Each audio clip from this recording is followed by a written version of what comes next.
Entonces, el caso clínico de hoy,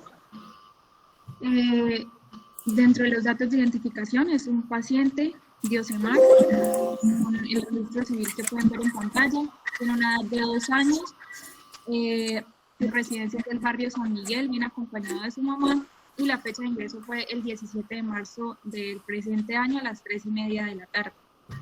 Entonces, él ingresa o la mamá lo trae al servicio de urgencias pediátricas de la Medical Duarte porque pierde la conciencia y le refiere al doctor que torció la mirada. Por lo que nos comentan como enfermedad actual que pues es un lactante mayor de 2 años que ingresa a 3 horas de evolución, que fue caracterizado por pérdida de conciencia, pérdida de control de esfínteres de hace 3 horas, y además de ello también la madre refiere que el paciente se encuentra quejumbroso, poco reactivo, que tuvo retroversión de la mirada, y además de ello también hay presencia de deposiciones líquidas no cuantificadas, pero lo que sí sabe la mamá es que no tuvieron moco ni sangre, episodios eméticos tampoco cuantificados y picos febriles no cuantificados. Como antecedente, el bebé nace a término, es producto de la 4ª gestación de su mamá, referente a los alérgicos y quirúrgicos niega, hasta los 6 meses tuvo lactancia materna exclusiva, no había noxas de convulsiones ni antecedentes de convulsiones, la mamá es venezolana y el niño ya sí se aguardía. Además de ello, el cuadro clínico, tuvo un cuadro clínico de 9 días, caracterizado por otalgia derecha, que la mamá fue a farmacia y lo manejaron con cefalexina, citromicina, acetaminofén, ibuprofeno, y al tercer día aparentemente mejoró. Lo que sabemos que le hicieron en la Medical Duarte, al inicio, cuando ingresa por urgencias pediátricas, es que lo manejaron como deshidratación. Hasta ahí, ¿qué piensas? Devuélvete, porfa, la enfermedad actual, Camilo. Un lactante mayor de 2 años que tuvo 3 horas de pérdida de conciencia, pérdida del control de esfínteres, quejumbroso, poco reactivo, retroversión de la mirada, taca, todo eso.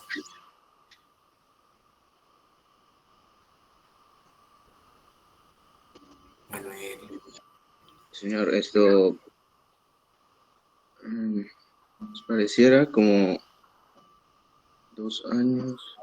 Sindromático, no tienes que casarte con un diagnóstico, digamos, puntual, pero puedes hacer algo sindromático y algo muy importante, un triángulo de aproximación pediátrica sin ver al niño.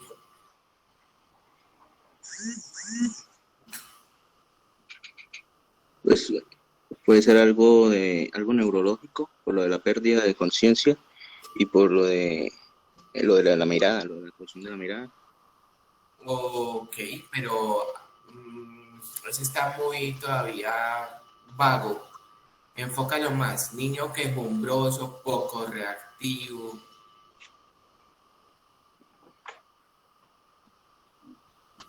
Triángulo de aproximación pediátrica, febril. Pasa, Camila, a la siguiente lámina, por favor. Con una historia de otalgia, otorrea.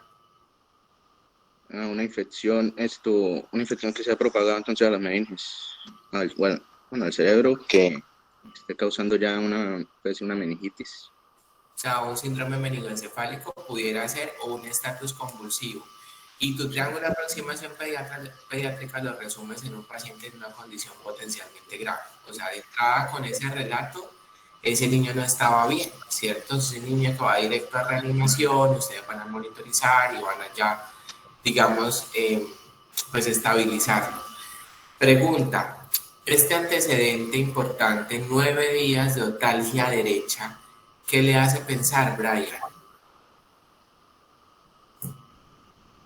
Que yo coincido con Manuel, posiblemente sea un poco infeccioso a nivel neurológico, una meningitis, y con el antecedente me hace pensar en que podría ser una meningitis bacteriana, que pues puede ser el foco, poder ser propagado por ese... Antes de que hiciera meningitis, te llegó un niño con otalgia derecha y fiebre, ¿qué piensas? ¿Te podemos ver, Manuel? En una titis media aguda. Una otitis. Una otitis. Listo, perfecto. Puedes prender tu cámara, Manuel, puedes prender tu cámara. Siguiente pregunta. ¿Está bien manejado? Manuel. Pues, en mi opinión, no, doctor. Pues, una otitis media, según se maneja es con amoxicilina, 90 miligramos.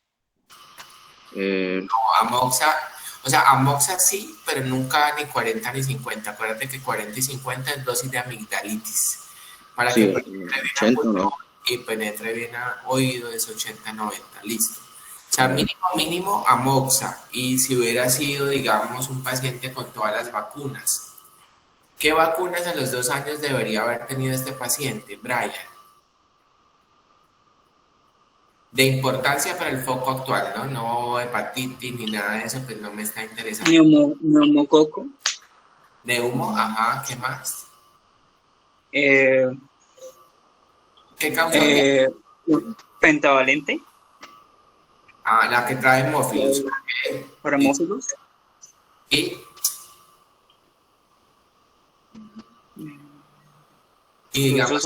digamos que de interés para otitis ninguna otra, porque son esos hemófilos, neumococo y moraxena las principales gérmenes, ¿cierto? Pero a pesar de tener neumococo y a pesar de tener hemófilos, debo pensar en ellos, porque acuérdense que el gobierno no pone refuerzo de hemófilos a los 18 meses. Y antes teníamos la vacuna neumococo 10, que ahorita en mayo ya cambia a neumococo 13. Listo, sigue. Bueno, entonces dentro de la historia clínica, a él lo trataron en urgencias pediátricas de la Medical Duarte como una deshidratación por enfermedad diarreica aguda. Por lo que al ingreso entre un paciente con, o sea, en 5 minutos, como 3, ustedes hicieron el enfoque a un paciente con un síndrome pues benigno. Que ingrese como una diarrea, pues tiene como todas las banderas rojas y yo me voy a diarrea. Es como lo que menos se me ocurriría pensar. Bueno, y se deteriora obviamente porque no le ponen antibióticos, le ponen sobre líquidos y ¿qué pasa? Pues, entonces, el médico de turno también, debido al deterioro neurológico que estaba presentando el bebé, le ordenan un TAC y los siguientes para clínica. Santiago, en este momento te debería estar llegando en algún momento, espero, una tomografía para que la reenvíes a los grupos algún día.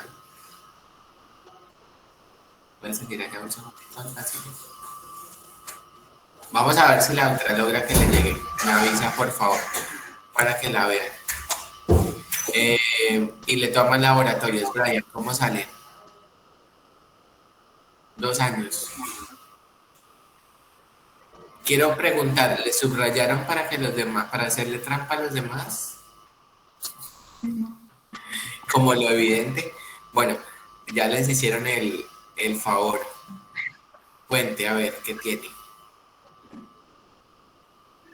Pues el niño presenta una trombocitosis. Trombocitopenia. Solo por penia. Trombocitopenia, sí.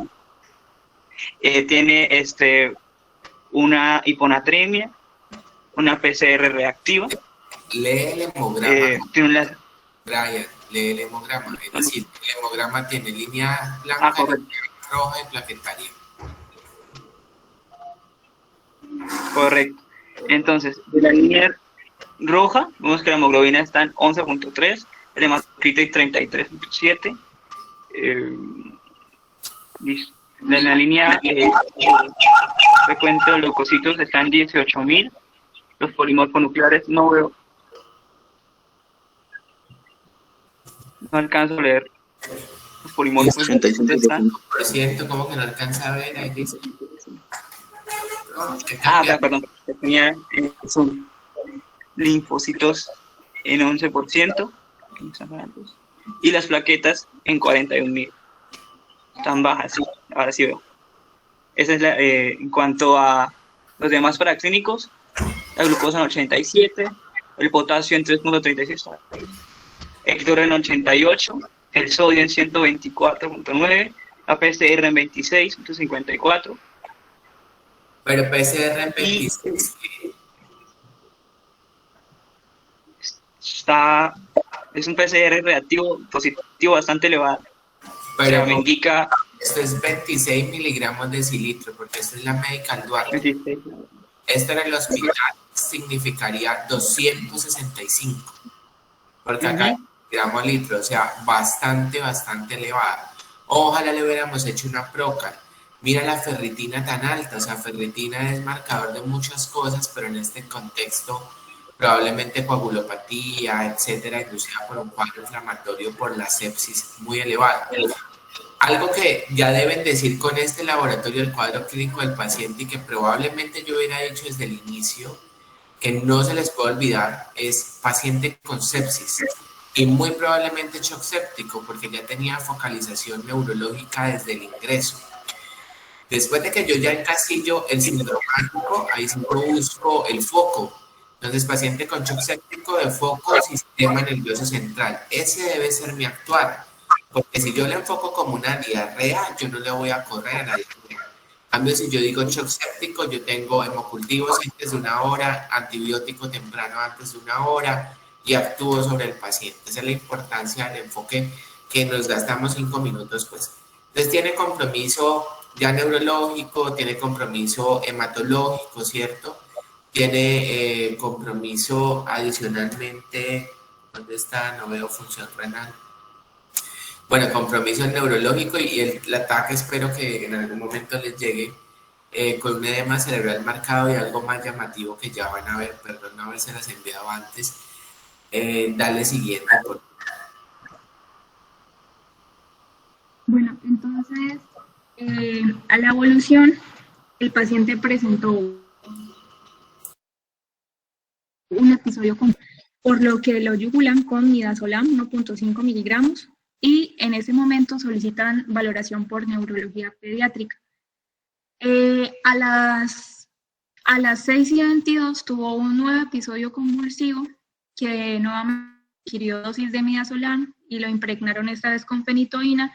En este caso lo vio la doctora Nubia Gómez y debido al ataque que reportó edema cerebral, considera ella trasladarlo a UCI pediátrica. Entonces, el mismo día, a las 10:12, el paciente ingresa a UCI pediátrica como urgencia vital, ingresa en camilla de transporte pues, con soporte de oxígeno por cánula nasal, el deterioro de conciencia ya estaba en un Glasgow de 9:15, las pupilas estaban anisocóricas, hiporreactivas, la derecha estaba de 4 centímetros y el izquierdo de 5 centímetros.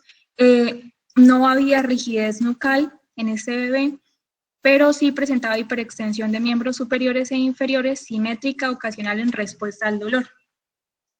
Además de ello, ingresó a UCI pediátrica con una tensión arterial de 80-40 milímetros de mercurio, con una tensión arterial media de 45. ¿Sí me están escuchando, verdad? Sí, señor. Sí, señor. Signos vitales, ¿cómo está? ¿Ya le pasaron a la UCI? Perdón, me paré un momentico. Sí, señor, ya le pasaron a la UCI. Signos vitales, Manuel. Sí, señor, tensión arterial, pues está hipotenso. ¿Hipotenso por qué? Pues tiene una tensión arterial media bastante baja, como para su edad. ¿Qué es con la media? Señor. ¿Qué es hipotensión en pediatría? Pues que tenga una tensión arterial media menor a la de... No. ¿Quiénes ya retaron conmigo qué es hipotensión en pediatría? ¿Es la sistólica o la diastólica que estén debajo del percentil 5 para la edad? La media es en adultos o en niños que ya logren más de 10 años o que tengan caracteres sexuales secundarios donde la media es menos de 65 es hipotensión, o en neonatos donde la tensión arterial media es equivalente a la edad gestacional aproximadamente, o sea, si es de 38 semanas, la media es de 38, si es de 35 semanas, pues la media es de 35. Pero en niños es de acuerdo al percentil, o sea, al puesto que le toque, y eso depende la talla. Pero como este paciente es un paciente que está críticamente enfermo, antes de que lo subieran a la UCI, por ejemplo, usted tenía que detectar la hipotensión para que no llegue tarde, porque si yo llego tarde a un paciente hipotenso, pues el shock ya es profundo y va a morir. Es la formulita que ustedes le han enseñado, entonces 70 más 2 veces la edad. Si tiene 2 años y 2 por 2, 4, más 70 es 74 para la sistólica. Vuelvo y te pregunto, Manuel, ¿entonces está hipotenso? No. Listo, no está hipotenso. Pero no por eso deja de estar crítico. Probablemente lo estás abordando, entre comillas, a tiempo, porque si esperaras, ay no, que el doctor dice que tiene que ser menos de 74, porque si no, pues ya cuando usted llegue ahí, ya va a llegar tarde. Respiratoria, ¿cómo está?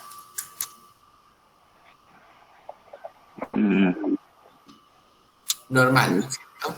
Malito, sí. Taquicárdico y saturando bien, pero me imagino que subió con oxígeno.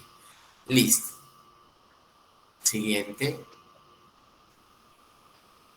Bueno, hasta aquí. Bueno, ya lo dijimos, lo armaron bien, la verdad no creo, de pronto bien excluyendo sepsis. Shock séptico, nunca lo olviden. Shock séptico no es esperar que esté hipotenso, shock séptico es que yo ya tenga marcadores de afección orgánica, y la afección orgánica, si bien la compruebo con la clínica, con la paraclínica, perdón, la clínica me lo confirma.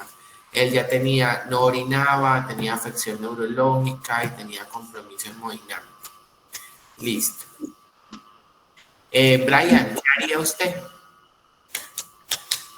¿Qué le pone? Bueno, hemocultivos en la primera hora, 2 botellas si tiene menos de 30 kilos, si pesa más de 30 kilos son 3 botellas, 2 aerobias, 1 anaerobia, y si es un adulto son 4 botellas.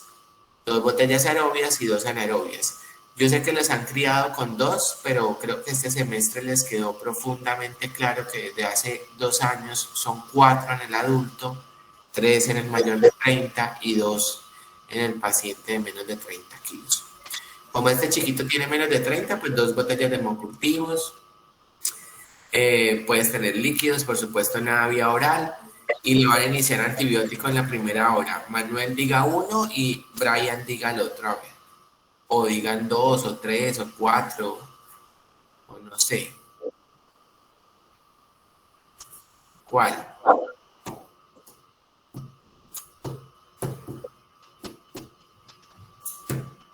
¿Qué le pondrían? Agua bendita y esperamos.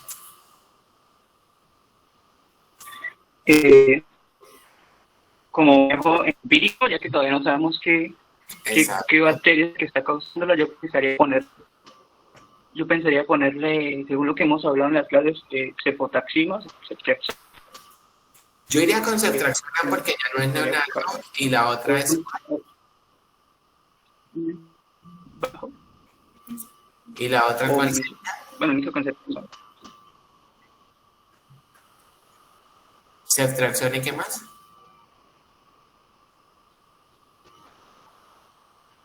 Manuel, o solo ceftriaxona está bien.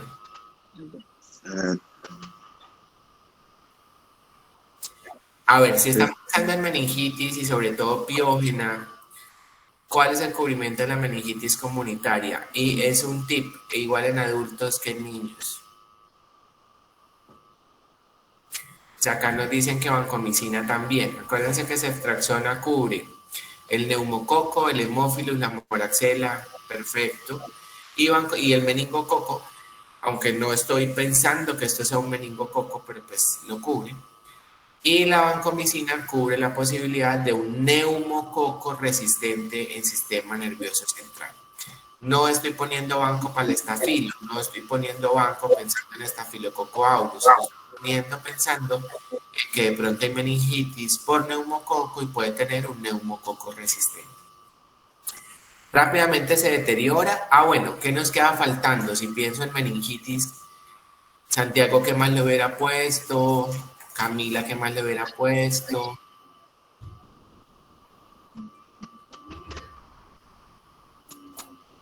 Referente a antibióticos. ¿Qué? Bueno. ¿Qué dijo Gina? No sé. Una punción lumbar. No toque más estudios, por supuesto la punción está bien. ¿Qué más le ponemos en el empírico a una meningitis? A ver, que se administra idealmente antes del antibiótico, que disminuye la sordera. Un corticoide. Sí, la Súper importante. Y sobre todo porque tuvo otitis, y no sé si lo vimos en otitis lo revisaron conmigo, no, eso es con UDES. Bueno, las otitis supurativas o la antecedente otitis nos debe elevar la sospecha para hemófilos y la supurativa, aunque este no fue supurativo. Y recuerden que el esteroide tiene alta evidencia en hemófilos, muy discutida en neumococo y ninguna en meningo. Entonces, para 2 de 3 funciona y son 2 de los agentes que estamos sospechando, o sea, tocaba ponerle esteroide. Listo, la TAC, muéstrale a la Camila, por favor. El fondo es el intensivista.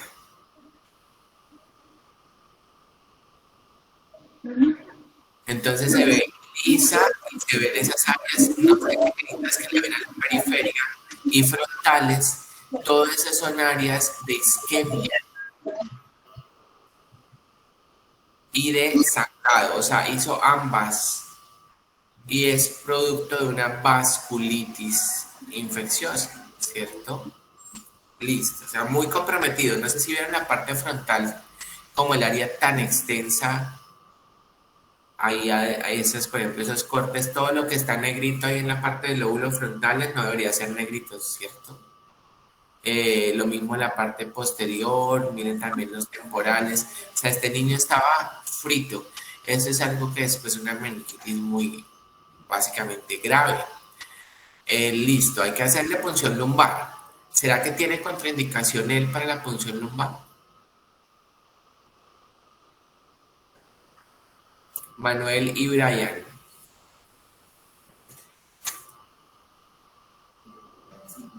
Creo que no, doctor. ¿Tú crees? ¿Estás seguro? Porque como este no es un sistema de creencias. ¿Por la hipertensión endocraniana? No, por la trombocitopenia. Entonces la trombocitopenia Uno por eso y por... de 41.000, o sea, es relativa. Realmente usted le pone plaqueticas al lado y a la medida que le va pasando lo puede funcionar. No tenía hipertensión endocraniana y no tenía efecto de masa tampoco en la tomografía. Recuerden que la herramienta más útil es un papiledema que se puede explorar clínicamente con una fundoscopia indirecta. Pero se le hizo punción lumbar. Mi pregunta es, Manuel y Brian, ¿qué deben preparar para una punción lumbar? Porque es lo que ustedes pidan. Ahí el jefe lo va a mirar y como, bueno, dígame qué le traigo. Le boto el dato. Es igual en adultos que en niños. Y si no saben, pues tienen a sus expositores, a Camilo, a Santiago. No, doctor, no sé. Brian. Santiago.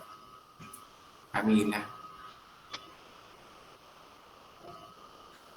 ¿No?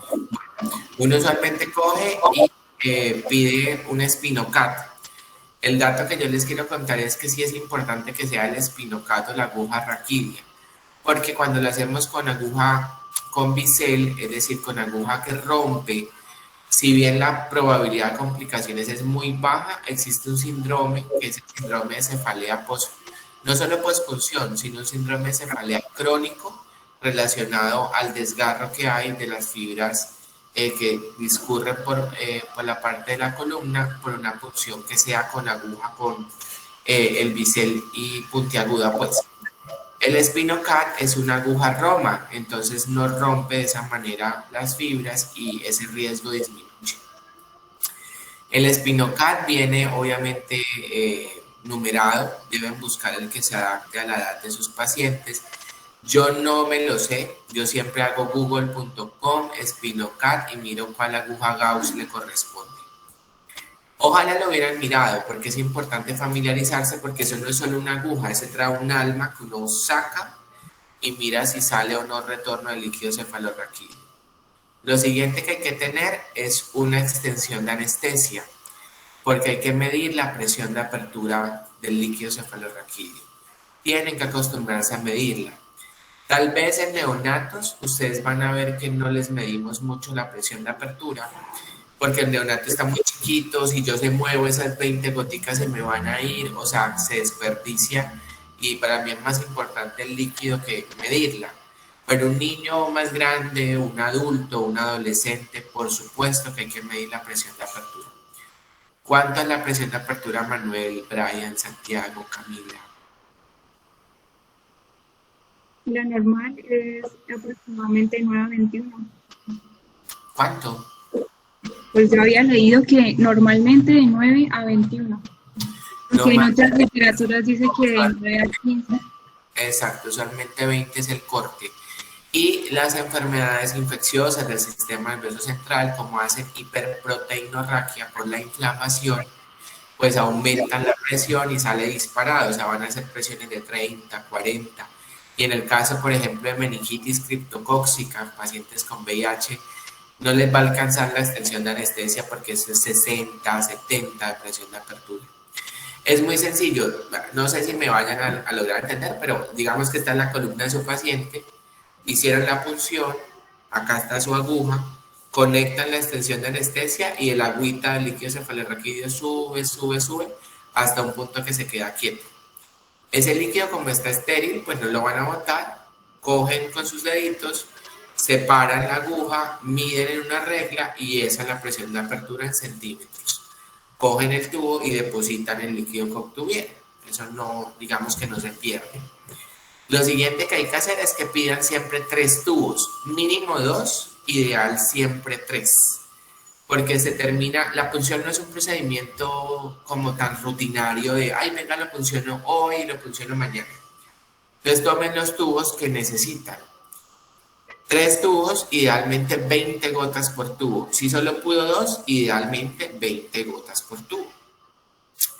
Y siempre pongan en la nota de la orden médica. Ustedes han visto que ahí abajo, cuando han hecho alguna orden, aparece como algo que dice observaciones, que es algo que puede leer el bacteriólogo.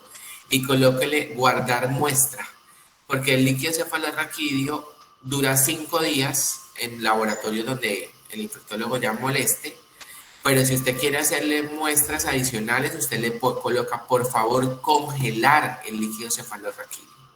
Se meta a menos 20 y supongamos que, yo qué sé, llegó Gina y Gina es neuróloga y descartan que esto sea una meningitis y creen que es una encefalitis autoinmune y hay que hacerle anticuerpos anti-NMDA, hay que hacerle bandas oligoclonales porque es un adulto y usted está sospechando una enfermedad desmielinizante, etcétera. Usted en ese líquido congelado puede, digamos, hacer ese proceso de las muestras y no se va a ver alterado por nada de lo que usted le puso al paciente. No lo va a alterar la inmunoglobulina, no lo va a alterar el esteroide, no lo va a alterar el antibiótico. ¿Listo? Lo siguiente que tienen que hacer es saber qué van a pedir. Al líquido cefalorraquídeo le deben pedir citológico y citoquímico. Entonces eso lo reúnen todo en un citoquímico, cito de la citología o el recuento celular y la química del líquido cefalorraquídeo. ¿Qué analiza uno y qué es importante que entiendan con los líquidos cefalorraquídeos? Es el de los pocos parámetros en medicina que al lado no van a tener valores de referencia, porque se supone que es una patología tan secuelar que el mundo y los laboratoristas le dejan a ustedes la probabilidad que lo interpreten.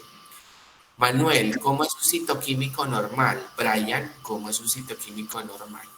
Hay 3 respuestas inteligentes en medicina. Yo elegiría una en este momento.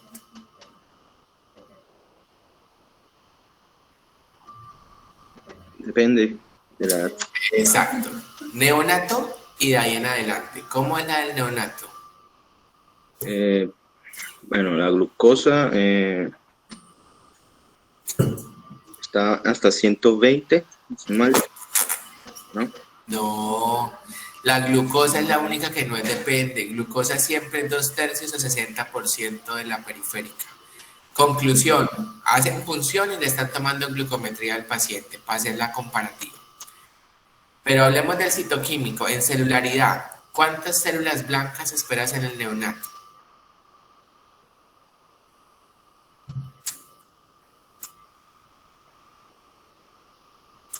No importa, Brian, rescata a Manuel. No importa, Juan Camilo. A sus compañeros. Hasta, depende.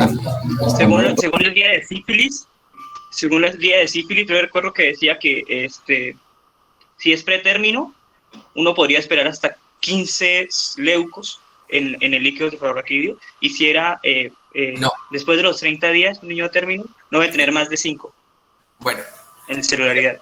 segundo es verdad, lo primero es mentira. Células en el neonato a término son 25, menos de 25, porque es una barrera hematoencefálica inmadura, o sea, menos de 25 células. Entre más pretérmino, más probabilidad tengo de que haya más inmaturidad de la barrera hematoencefálica, entonces voy a tener pues un poquito más de células. Si es pretérmino de 30 semanas, puedo tener hasta 30 y un pretérmino extremo hasta 35. Y después de la edad neonatal, si yo no debo corregir edad corregida, no debo tener más de 5 células. ¿Cómo se llama, Camila, tener más de 5 células o más de 30 en el neonato o 25 en el neonato? ¿Cómo se llama eso? No, doctor, es que se me paró un poquito el internet. ¿Qué cómo se llama? Sí, ¿cómo se le dice ese valor en el líquido cuando está alterado?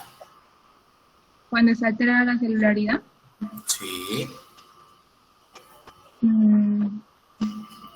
Pleocitosis. Entonces, esa es, digamos, el término que no deben olvidar, porque no se llama leucocitosis ni leuconada, pleocitosis. Y lo siguiente que deben mirar es cuál es el predominio de la célula que están viendo. En el líquido cefalorraquídeo solamente les miran dos, los monocitos y los neutrófilos, o que se los describen como polimorfonucleares.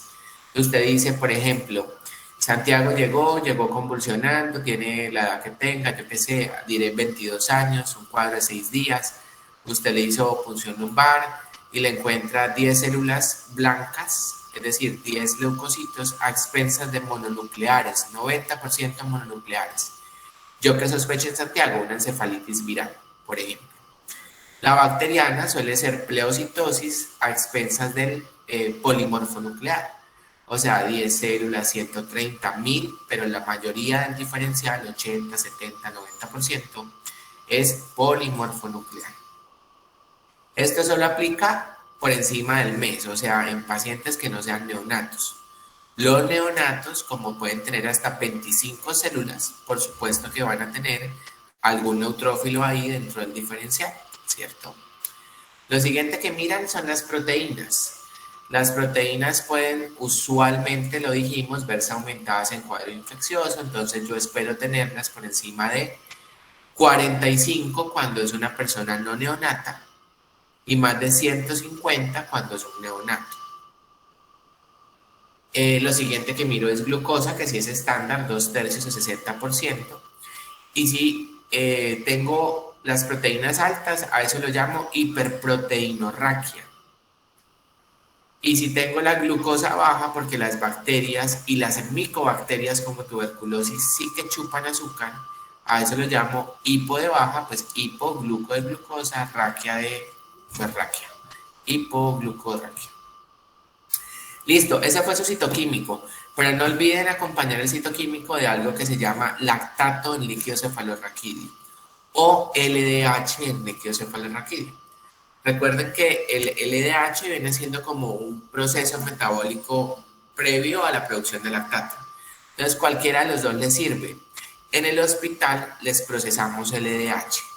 En la Medical Duarte, si usted no lo pide, no se le procesa ahí mismo. Es decir, en el hospital, si usted no lo pida, yo le boto el LDH. Pero en la Medical yo debo colocar lactato en líquido cefalorraquídeo. En el hospital, el lactato, la LDH en líquido cefalorraquídeo en neonatos es positiva mayor de 40 y en personas no neonatas, o sea, mayores de un mes, por encima de 20.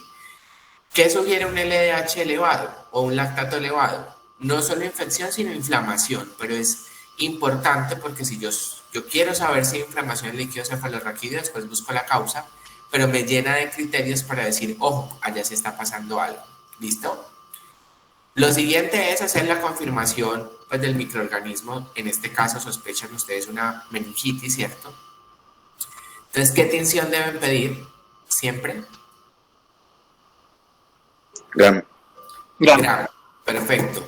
Creo que otra cosa en este semestre que va acabando con ustedes, cuando sean futuros cirujanos exitosos, patólogos, bueno, lo que quieran ser en sus vidas, es que las tinciones deben pedirlas. Sí, son algo muy viejito, pero es una herramienta útil. Entonces, la tinción de Gram la deben pedir, sale a la hora, y si la tinción de Gram me dijera, tal vez no en este paciente, pero en otro, que ven diplococos Gram negativos, pues por supuesto que yo pienso en meningococo indudablemente, aunque no me llegue el cultivo y aunque no me salga la prueba molecular, y yo corro y le digo al familiar, venga, tómese esta ciclo para que usted no me llegue con meningococo pasado mañana, y todos los que vieron con la niña también. Esa es la ventaja de una tinción. No siempre sale, pero cuando sale sí que ayuda. El Gram se acompaña de un cultivo que se llama cultivo aerobio, o sea, cultivo estándar. Yo tengo una crítica con lo que ustedes aprenden, porque ustedes aprenden que se les pide Gram, Signilsen, tinta china y cahuacha en el líquido cefalorraquídeo, ¿sí o no? O sea, es como el Combimax, pídale todo. Yo no tengo rollo que lo pida, las tinciones no nos cuestan mucha plata. El problema es que cada tinción va con un cultivo y cada tinción va con una sospecha clínica. ¿Será que el cuadro de este paciente es sospechoso de una meningitis por tuberculosis? No, ¿cierto? O sea que a este paciente yo no le haría Sil-Nielsen. O sea que a este paciente pues tampoco le hago cultivo para micobacterias. Pero si este paciente llevara un mes con pérdida de su neurodesarrollo y adicionalmente tuviera un contacto positivo y él caminaba y dejó de caminar y cefalea de más de 2 semanas, o sea, un cuadro subagudo, probablemente en él sí lo sospeche y le debería pedir la tinción, el Sil-Nielsen y el cultivo para micobacterias. O sea, es un mensaje para que cada tinción ustedes la acompañen de su cultivo correspondiente, porque nada sacamos con una tinción si el método Gol estándar no lo pedimos. Recuerden que para que la tinción pinte o tiña debe tener muchos patógenos, muchas bacterias o muchas micobacterias. En cambio, para que el cultivo crezca, muy pocas unidades son necesarias. El Gol estándar siempre es el cultivo.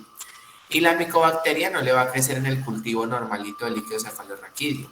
El hongo tampoco. Entonces, si usted tiene sospecha que pueda hacer todo porque es un adulto, pues pida Gram, Sil-Nielsen, tinta china, cahuache, pero pide cultivo para aerobio, cultivo para micobacterias, cultivo para hongos. ¿Listo? Vale. Lo siguiente que debe pedir cuando el escenario es favorable y usted tiene una alta sospecha es una prueba molecular, que ustedes la han visto, es una PCR múltiple, tiene muchos nombres, no todos los hospitales cuentan con la misma plataforma, pero nosotros tenemos una que se llama Film Array. Me imagino que en la discusión Camilo, Santiago o Juan Camilo pues nos mostrarán más o menos qué patógenos detecta, ¿cierto? ¿Sí? ¿No? Les veo la cara como hoche.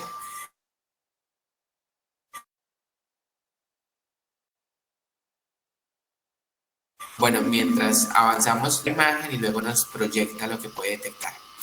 Es una prueba fantástica y permite detectar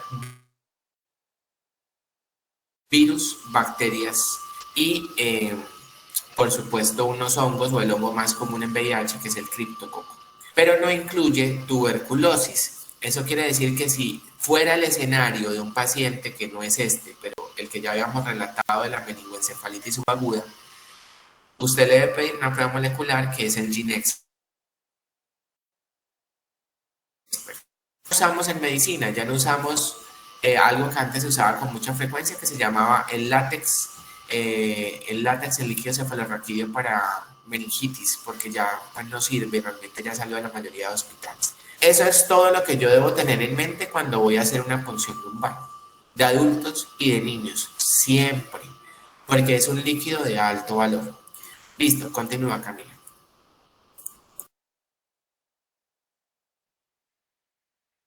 Entonces, bueno, ese mismo día al bebé lo intubaron porque el Glasgow de 9 pasó a 7 Sin embargo, se encontraba hemodinámicamente estable, no tenía en ese momento apoyo vasoactivos, los gases arteriales solamente mostrar la interpretación, por eso no coloqué los valores. Entonces tenía una acidosis metabólica compensada con hipocapnia, hiperoxemia, la hemoglobina y el hematocrito estaban al límite inferior, y como pudieron ver, en el anterior paraclínico aún seguía el sodio y el cloro bajo, por lo que inician manejo de edema con solución hipertónica. Sospechan pues de sepsis de origen, había puesto los puntos por si todavía no encontraban el diagnóstico, pero era de origen del sistema nervioso. El foco, ¿no? Acuérdate, sepsis es como sintomático y luego busco el foco. Listo. En este caso, al bebé le inician ceftriaxona banco, solicitan hemocultivo, urocultivo. Pregunta. Juan Camilo, ¿qué dosis de banco utilizaría?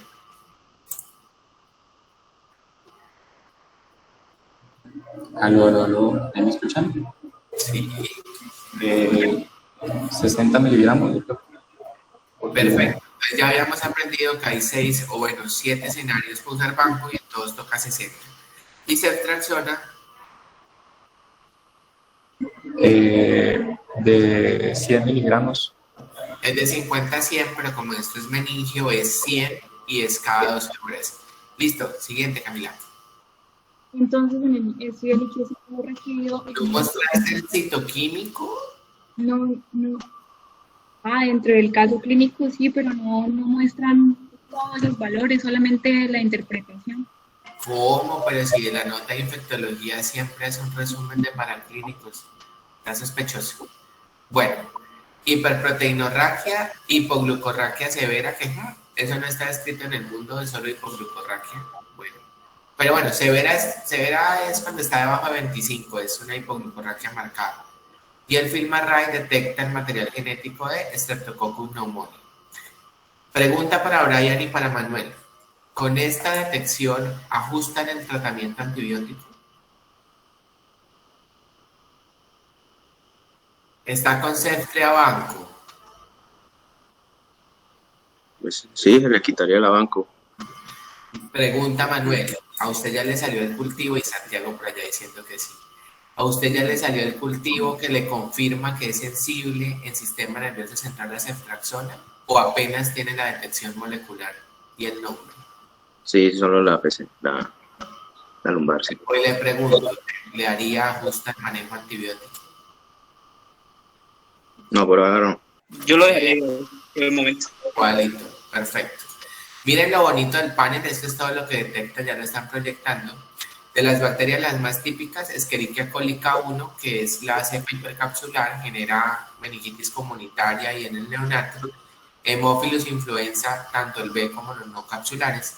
Listeria, que ustedes la conocen, muy famosa en el neonato, ¿cierto? Y por eso es que ponemos AMPI. Y en el adulto mayor de 60 años o inmunocomprometido. Neisseria meningitis, que es meningococo. Streptococcus agalactiae, que es el de sepsis neonatal temprana. Y neumococo. De los virus, pues miren todos los que hay. CMV, enterovirus, o sea, el que llega con diarrea y luego convulsiona durante 3 días y de repente está perfecto. Herpes 1 y 2, herpes 6, parecovirus y zóster, y el hongo que es Cryptococcus neoformans augati. ¿Por qué? El otro mensaje que les quiero dar es el siguiente. No se limiten con la prueba molecular, es decir, antes, cuando las empezamos a aprender a usar, porque todos cometimos el mismo error, estas eran pruebas muy costosas, que no estaban tan disponibles, que los auditores médicos formados en escuelas de medicina y salen y olvidan la medicina, pues se les olvidaba, todo nos lo glosaban. Entonces nosotros, ¿qué hacíamos? Esperábamos el líquido cefalorraquídeo. Si el líquido estaba alterado, sí solicitábamos el panel. Como la bacterióloga tenía muestra, pues solo le decíamos córralo. ¿Qué pasa? En cuadros muy agudos, hiperagudos, de encefalitis herpética, incluso de meningitis bacteriana, el líquido puede estar perfecto y aún así tener detección del panel.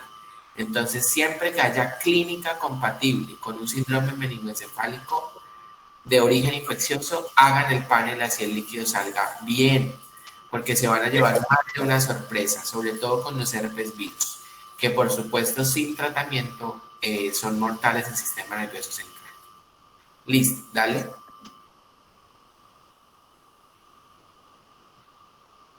Entonces, al siguiente día lo ven en neuropediatría y pues refiere que lo que ya habían dicho, que pupilas anisocóricas, pobre reacción a la luz. Señor. Que estaba frito. Y los reflejos osteotendinosos, que eso pues es lo nuevo, ¿no?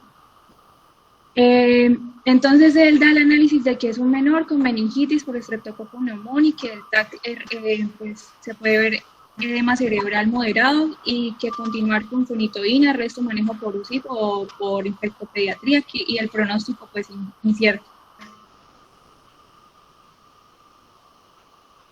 Entonces miren cómo él se deteriora en el tiempo, hace esta leucocitosis tan marcada, hace un shock séptico, hace esto que se llama fenómeno de vasoplegia, es decir, no responde a nora, no responde a adrena.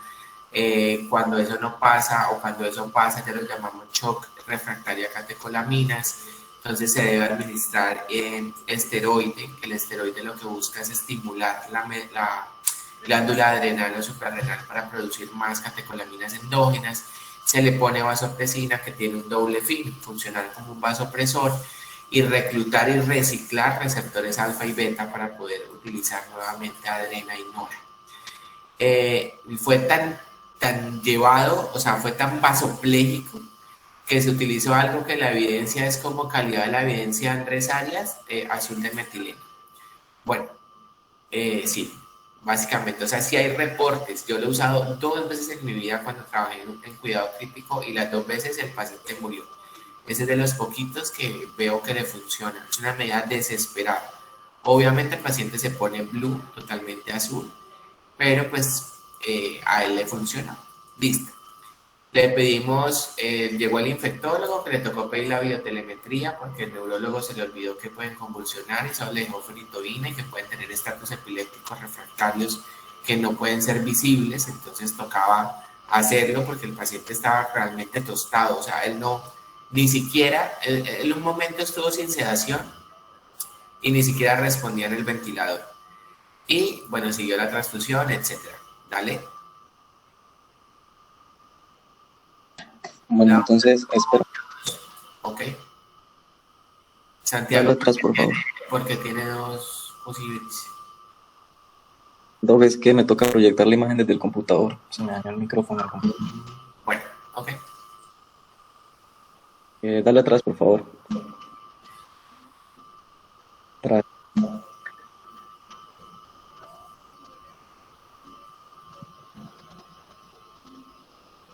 Segundo adelante.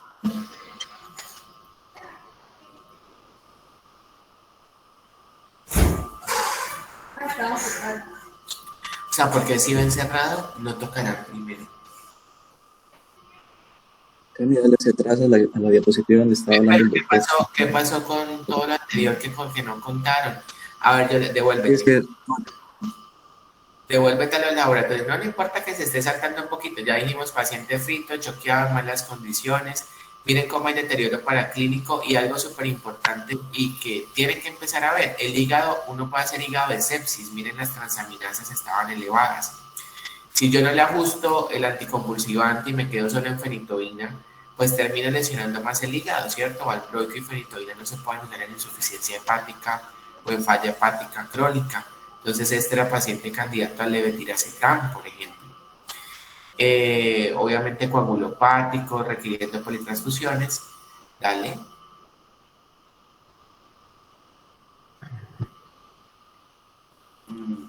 bueno, entonces, como decía el doctor, el paciente está en el contexto de shock séptico como tal.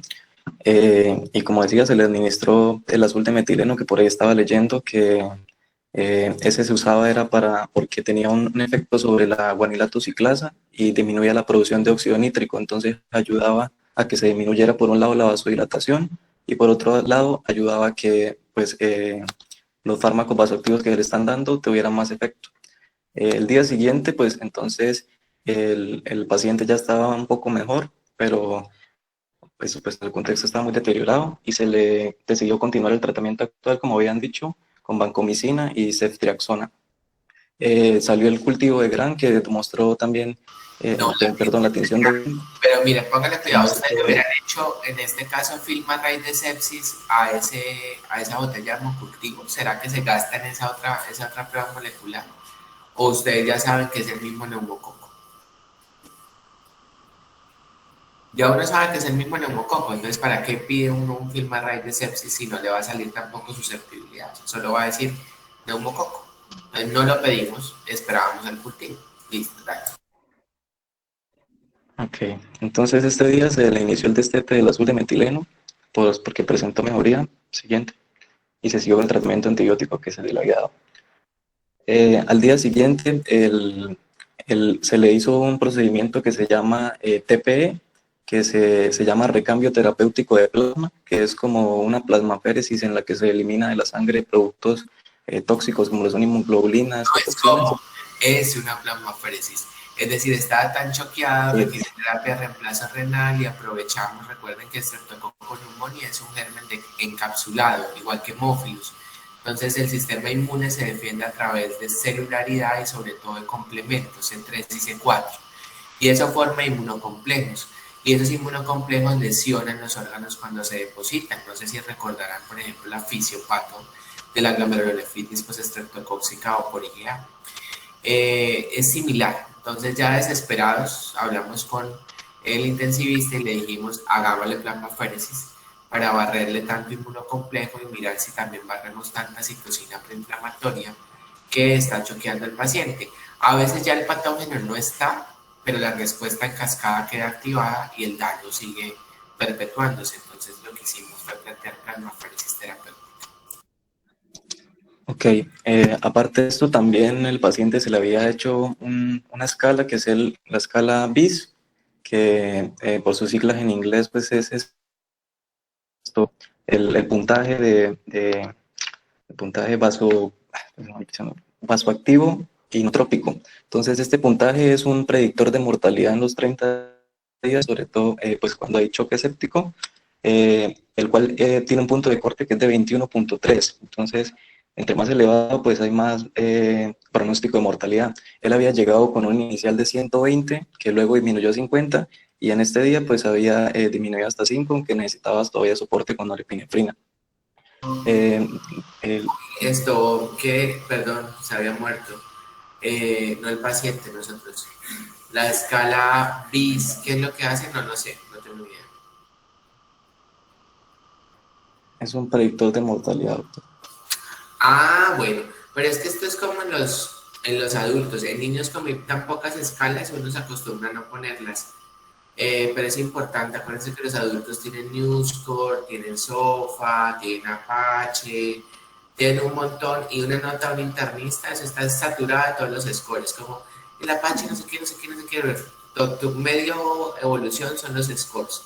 Pero hay que hacerlo porque legalmente es lo que nos protege, porque si yo digo, mira, todos sus scores de mortalidad te marcan más del 80% y el paciente se muere, ¿es culpa del médico o culpa de lo que yo esperaba?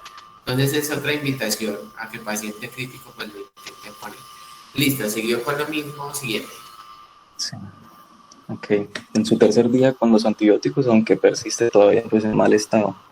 El día 21 se una valoración por neurocirugía que pues evidenció lo que vimos en la TAC, que eran áreas de isquémica múltiple de origen embólico.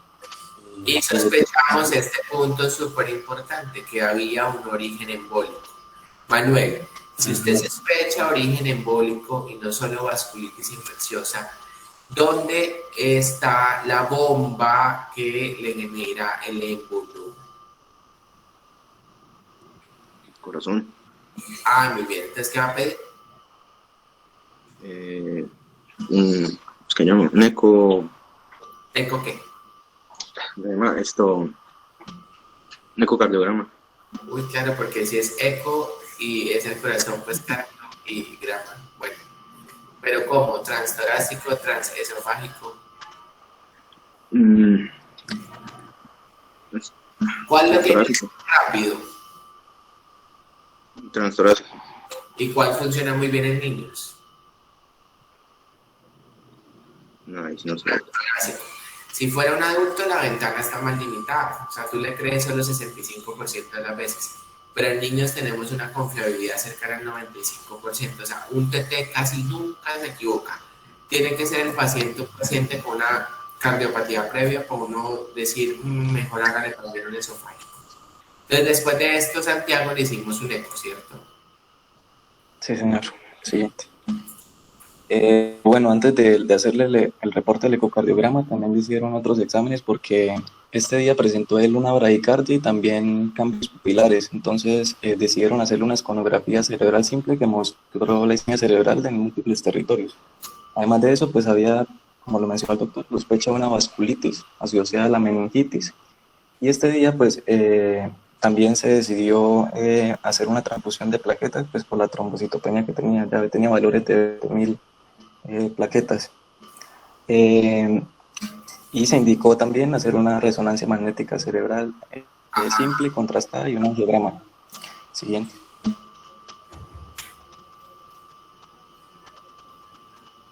Bueno, entonces, como decíamos, se le realizó el ecocardiograma donde se detectó una endocarditis infecciosa de la válvula mitral y se solicitó la valoración por cirugía cardiovascular pediátrica.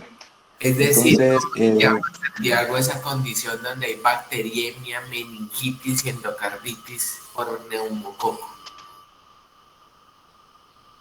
¿Cómo se llama? Y no pueden decir que revisaron este tema y no les pareció llamativo que tuviera bacteriemia, meningitis y endocarditis.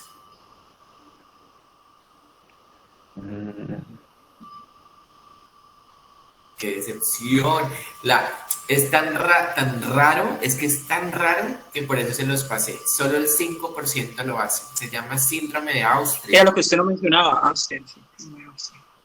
Ay, no, la idea es que lo revisaran porque dije, ay, de pronto le toca a un grupo juicioso que se anima a que lo publique. Bueno, sí. Es súper raro. Es el primero que veo. Es el primero que veo. Solo lo había leído en los libros. ok. ¿Síndrome de qué, perdón? No sé, de Austria. ¿Cómo así que no lo buscó? No lo puedo creer.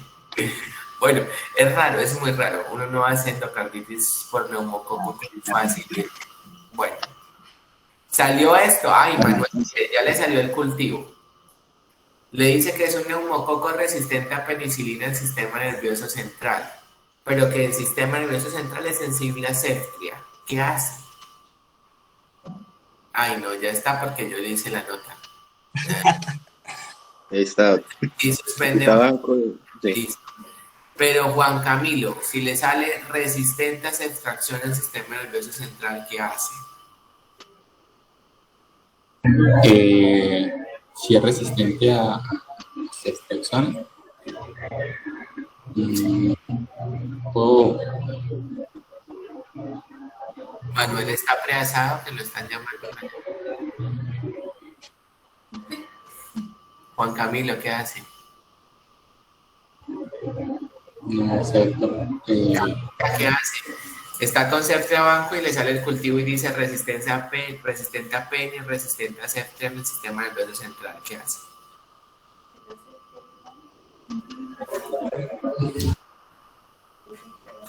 Brian, ¿qué hace? Santiago, ¿qué hace? Dejo banco y podría pensar en poner un No, anémico. lo deja igualito. Esta es la única patología que van a aprender conmigo y en su vida en la que si el neumococo es resistente al sistema nervioso central, por supuesto hay que dejar vancomicina, pero no van a quitarse extracción. Porque neumococo en meningitis hace heteroresistencia, es decir, va a tener poblaciones que son susceptibles, pero que ya el cultivo no las va a identificar, y poblaciones que son resistentes. Y esa extracción la va a matar más rápido, por supuesto, a lo poquito que todavía sea susceptible y va a agilizar la recuperación del paciente. Listo, pedí oftalmología, por supuesto, como es una presentación tan inusual, en un síndrome de Austria tan inusual, que no hay publicaciones colombianas tan inusual, le pedí valoración inmunológica para mirar complemento, inmunoglobulinas y citometría de flujo. Listo. ¿Sigue? Ok, entonces cirugía cardiovascular planteó hacer la aplasia y el recambio de la válvula como tal. Y pues por Sí, parte de infectología se ajustó la dosis terapéutica de eso es súper dexametasona y se importante. elevó a 100 miligramos. Endocarditis por neumococo es súper importante que siempre lo operen, pues que retiren siempre el foco o el émbolo séptico. Porque cirugía cardiovascular es una cirugía cardiovascular nueva. La verdad no sé dónde se formó, no le he preguntado, pero ella estaba como, ay, no, déjelo así. Yo, no, señora, opere. Y tocó hacer como una microjunta y bueno, por fin se operó. Listo. Sigue. ¿Me escuchan? Sí. Bueno, listo. Entonces, el día, pues ya 24 de marzo, pues el paciente seguía pues con la misma evolución, una evolución estacionaria. En este momento, pues ya no tenía soportes vasoactivos, pues continuaba con la ceftriaxona. Llevaba el día 7 desde el inicio del tratamiento, que fue Juan Camilo, conclusión para que avancemos. Siguió con la vasculitis, sabemos que va a quedar secular. Listo, siguiente, ahí. Más adelante se hizo la extracción. ¿Cuánto tiempo le vas a dar de tratamiento antibiótico? Mi pregunta uno es, ¿cuánto tiempo se trata una meningitis por neumococo? Por neumococo de 10 a 14 días. De 10 a 14. ¿Y cuánto le vas a dar? Pues al paciente... No al paciente, a un paciente. 14 días. 14 días. ¿Seguro? ¿Cuánto les di yo? En la última nota, bueno, dice se mantiene por 4 semanas. Y entonces, ¿me equivoqué? Creo que... No, yo me equivoco, pero en este caso no me equivoqué. ¿Por qué? Porque yo no estoy tratando en este caso ya una meningitis. Acuérdense que ustedes tratan lo que genere mayor duración. Ahora que me quedé tratando la endocarditis, que se trata por 4 semanas. ¿Sí? Así la bacteremia ya la haya resuelto, así la meningitis ya haya quedado tratada. Mi foco de mayor duración fue la endocarditis, entonces por eso voy a continuar el antibiótico. Y es que a veces les va a pasar, por ejemplo, les va a pasar que tienen una osteomielitis con bacteriemia. Y la bacteriemia se trata 7 días, y si es por Staphylococcus aureus, 14 a partir de hemos negativos. Pero resulta que tiene osteomielitis. Entonces dan los 14 por la vena de la bacteriemia y luego completan lo restante oral para la osteomielitis, que es la patología que van a ser 4, 6, 8 o 12 semanas, dependiendo si es aguda, subaguda o crónica. Entonces, eso fue lo que hicimos. Y lo importante es hacerlo a partir del control de foco. O sea, si lo operaban el 26, no me importó nada lo que recibió antes, porque cuando extraje el foco de la vegetación, el 26. Listo. Ya listo, doctor, hasta ahí pues iban las notas del caso. O sea, la revisión iba a ser de meningitis y no sabían tomar la punción lumbar.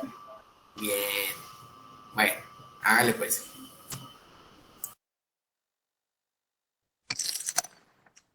Siguiente, pues.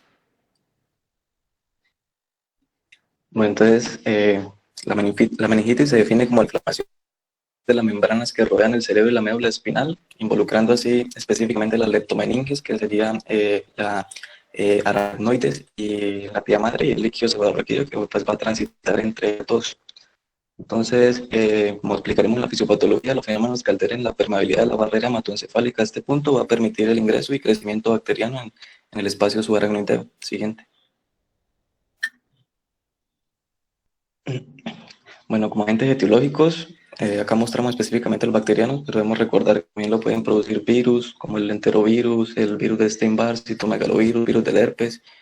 También lo pueden producir hongos, como el criptococos, el coccidioides. Y pues en cuanto a las bacterias, las más importantes a nivel mundial son la Neisseria meningitis y el Streptococcus pneumoniae, que representan tanto en adultos como en niños más del 50% de los casos. Entonces, de acuerdo al grupo etario... ¿Usted tiene vacuna de meningococo? Creo que sí. Camila. Camila tiene. Que si tengo vacuna de meningococo, sí. ¿De meningo tiene? Ay, cómo le escribo poco. Juan Camilo tiene. Ya se desconectó. Ah, no, no, perdón, doctor, sigo acá. Lo que pasa es que me parece un segundo. Bueno, dale. Son los más importantes. Y hemófilos también. No lo olviden. Listo. Ok, listo. Entonces, recién nacido a 3 meses, estreptococo betamolítico del grupo E, como el estreptococo galactiae. También se puede presentar por E. coli, Listeria monocitógenes y algunos enterococos y bacilos gram-negativos diferentes al E. coli, como el Proteus y Klebsiella. Esto es principalmente cuando hay factores predisponentes de la madre, como infecciones intrauterinas o al momento del parto. De los 3 meses a los 4 años, los más representativos va a ser Neisseria meningitis, Streptococcus pneumoniae y también aún Haemophilus influenza. Y en cuanto a los mayores de 4 años, los anteriormente mencionados más frecuentes. Siguiente. Entonces, los factores predisponentes que se pueden dar para que se desarrolle una meningitis, encontramos la exposición a un enfermo de meningitis o por Haemophilus influenza del tipo E, también una infección reciente, especialmente las respiratorias o las óticas, como en nuestro caso también representaba un factor de riesgo. Viajes recientes a zonas endémicas de enfermedad meningocócica, traumatismo craneal penetrante, puede ser por ejemplo, un arma de fuego, etc. Otorrea o rinorrea, líquido cefalorraquídeo, implantes cocleares y también defectos anatómicos o neurocirugía reciente, como la instalación de válvulas de derivación ventriculoperitoneal. Otro factor muy importante es pues, la falta de inmunización. Siguiente. Bueno, en cuanto a la epidemiología, la OMS nos dice que se presentan 5 millones de casos nuevos al año y de estas ocurren 290.000 muertes por meningitis. Entonces, la incidencia como tal de la meningitis bacteriana aguda ha ido descendiendo en nuestro medio debido al avance en la inmunización, sobre todo pues Haemophilus influenzae, Streptococcus pneumoniae y el meningococo. Pero aún así, pues se mantiene pues, por la falta de adherencia. La tasa de letalidad del neumococo, alcanza hasta un 10 al 20% en desarrollado, pero en nuestro medio puede ser mucho mayor, puede alcanzar un 30-40%. En la gráfica inferior izquierda vemos el comportamiento histórico de la meningitis bacteriana en Colombia desde el 2015 al 2020, donde observamos que por cada 100.000 habitantes pues se ha mantenido en descenso estos indicadores, aunque del año 2017 al 2019 se presentó una meseta que disminuyó con el inicio de la pandemia del COVID-19, disminuyendo más del 50% de los casos de presentación. En la imagen derecha, vemos por departamentos que Norte de Santander ocupa el tercer lugar de presentación de casos de meningitis en Colombia. El primer lugar lo ocupa Bogotá. Siguiente. Con la diferencia que Bogotá tiene 9 millones de habitantes y nosotros llegamos como a 1 ahí, como que rehusando. Bueno. Okay. Bueno, en cuanto a la fisiopatología, el virus va a tener que vencer distintos factores del huésped, superarlos con sus factores de virulencia, y este puede ingresar por 2 vías. ¿Sí? ¿Qué tiene todo paciente, o Camila o Juan Camilo? ¿Qué tiene todo paciente con meningitis, ya sea por neumococo o por hemófilus o por neumo o por meningo en común 10, 15 días previos a una meningitis? Casi siempre un cuadro respiratorio nasal o que ocupa la vía respiratoria superior. Casi siempre, hay que interrogarlo siempre. Cuando yo llegué en septiembre, mis primeros casos de meningitis por meningococo, que fueron 6 así súper seguidos, taca, en diciembre, afectó una familia y me acuerdo mucho que la niña llegó con una púrpura fulminans, era un meningococo, tenía gripa. La mamá, yo llegué acá, la vi un sábado, también tenía un cuadro catarral, le indicamos profilaxis, nadie se la dio. Era domingo, era puente, yo volví el martes y el martes ve la señora caminando, la niña estaba en la UCI, por supuesto, y la señora estaba en sandalias, era muy humilde y tenía ya vasculitis o una púrpura fulminans en los pies. Ahí yo como, y le dije como, bueno, ¿usted le anda? No, no me han dado nada. Y yo como, bueno, por favor, tómatela. Digo, voy a comprarla para mí y mi abuela. Y en la salida a la droguería, shock séptico, taca, taca, la señora murió. La niña sí sobrevivió por una ausencia profiláctica, o sea, por un error completamente prevenible de todos nosotros. Pero pues es importante porque casi siempre está ese cuadro previo, 10-15 días antes, porque esos son colonizadores de la flora nasofaríngea. ¿Cómo actúa entonces la vacunación? Erradicando en neumococo los serotipos cubiertos por vacuna de la nasofaringe, en meningococo erradicación completa de ACWY de la nasofaringe y en hemófilos igualmente o de la misma manera. ¿Por qué es importante entonces vacunarse para meningococo? Si bien no es tan prevalente, por ejemplo, que es una vacuna que les apuesto que ustedes no tienen, porque sus papás tendrán 60, 70, 80 años, ustedes les darán un beso en algún momento y ya esa es una población de riesgo para meningitis por meningococo. Pueden tener hermanitos si ustedes están colonizados y no necesariamente van a hacer la transmisión. Aplica igual para neumo y aplica igual para hemófilos. Bueno. Okay. Entonces, como les decía, pues la vía más frecuente va a ser la vía hematógena. Entonces, la bacteria va a llegar a través de los alveolos hasta la sangre y allí pues va a poner en juego distintos factores de virulencia que le permitirán llegar hasta la barrera hematoencefálica. El primero de ellos va a ser colonizar la mucosa del huésped. Este lo logra a través de fibras que tiene pues, en la membrana que le permiten adherirse a la mucosa y posteriormente ingresar a través de un endosoma. Una vez llega al torrente sanguíneo, va a haber la actividad bactericida del complemento por la vía alterna, o sea, gracias a su cápsula, él va a impedir la opsonización, la mayor parte, porque algunas ingresan a través de la barrera hematoencefálica dentro de los macrófagos, pero la mayoría no evita esta opsonización por esta cápsula que tiene.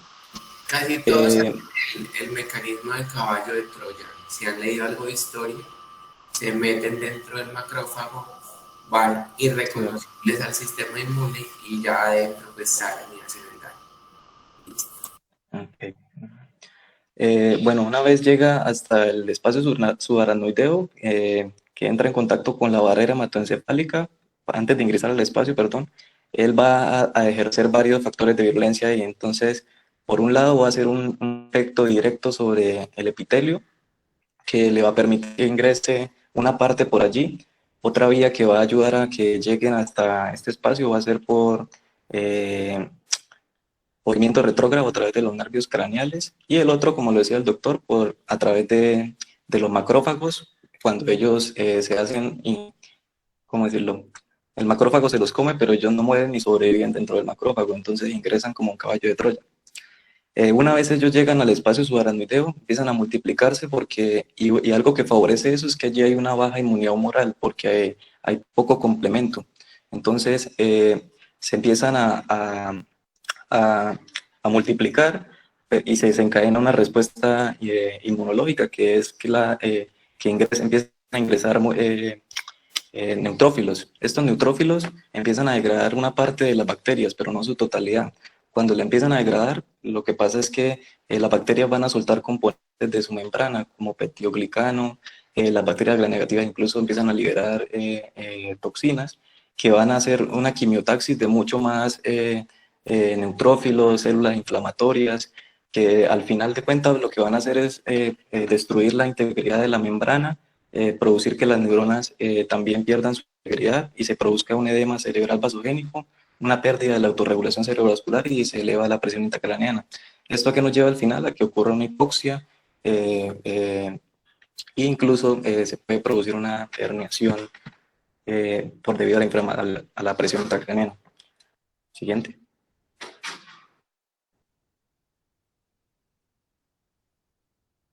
Bueno, entonces, todo lo que dijo Santiago para hablarles de la complicación más temida, que es cuando el microorganismo ya pasa toda su pálica y llega a las meninges y gana la bacteria o el microorganismo, el hongo, lo que sea. Al pasar o alterar la permeabilidad y el microorganismo llega al espacio subaracnoideo, Entonces, todo esto hace que empiece una proliferación, una respuesta inflamatoria por polimorfonucleares, que a su vez también hay un compromiso en donde pues vienen las inmunoglobulinas a combatir, pero todo esto hace que haya una liberación del material bacteriano, como peptidoglucanos o lipopolisacáridos, y entonces hace que haya un aumento de quimiosinas o citocinas, aumenta la inflamación aún más, puede extravasar líquido, produciendo edema cerebral, hipertensión intracraneal, para decirles que la complicación más temida en meningitis pues es una hernia cerebral. Entonces, sé que esa parte lo hablan ya lo último, pero es importante reconocer el valor que tiene la vacunación, porque todo esto lo podríamos evitar a través de la vacunación. Teniendo en cuenta los 3 principales patógenos como Haemophilus influenzae, Neisseria meningitis y Streptococcus pneumoniae, y teniendo en cuenta que referente al meningococo, se han visto pues que los 3 serogrupos más importantes dentro de los casos es el B, C y Y, y que tenemos 2 vacunas que nos pueden brindar protección. ¿Qué pasa si en vez de pues dejar que nuestros niños desarrollen meningitis, como lo fue en el caso del niño que vimos, es mejor prevenirlo? Entonces, dentro de las vacunas que tenemos está la vacuna contra meningococo, que protege Neisseria meningitis. Fue una meningitis por neumococo, pero yo les boto el dato porque la semana pasada llegó la serotipificación, fue la cápsula, un serotipo capsular 19A. Ese serotipo no está incluido en la vacuna de 10, sí está incluido en la vacuna de 13, que es la que inicia en mayo. Por eso siempre les había dicho que si hubiera una vacuna que deberían pagar, aparte de la de meningococo, era la de neumococo de 13. Probablemente veamos ya serotipos diferentes, porque como ya empezaremos con la de 13, neumococo en superpilo, entonces ya veremos otros diferentes. Entonces, sin embargo, la vacunación sigue siendo importante.